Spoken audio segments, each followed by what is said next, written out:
Dia mbola ankafaliana indray ary ny arabananao manaraka anay ato amin'ny televiziona malagasy fandaharana mety toetry ny andro hatrany amin'ity aliny 2020 volana jolay 2020 ity gasika an'izay toetry ny andro izay ny andrafitra ny metoetry ny andro aloha tamin'ity an'ity sy katramin'ny rapitso dia mbola somary mazovahana hatrany aly izay fa ialefaka izay ho any amin'ny roa andro sisa zany hoe hiakana tsikelikely aloha ny maripana manomboka ny rapitso katramin'ny talata izany. Raha ny mikasika ny fitsokon'ny rivotra kosa dia andrivotra ny andro amin'iny terina avaratry ny nosy ny faritra Sofia amin'iny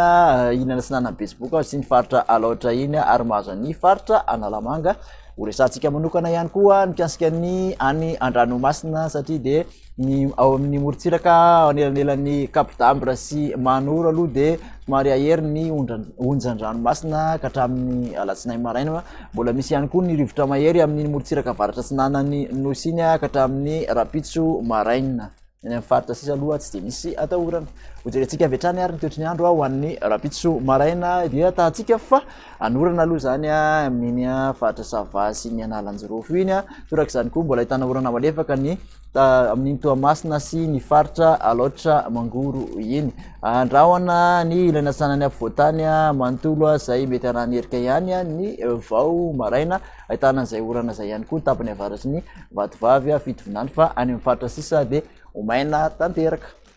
Ny ariva ho an'ny izay rapitso izay indray ary dia ahitana orana amin'iny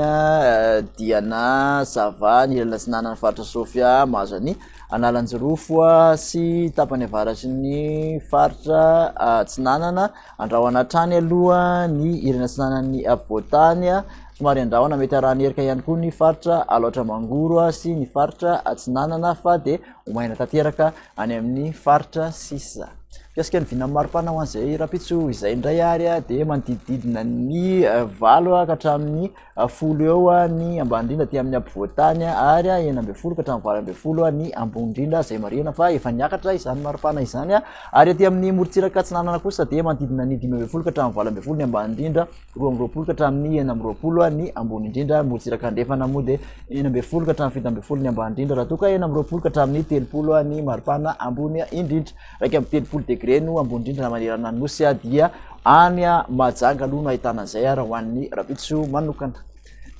Dia izay indray ary ny vinany toetry ny andro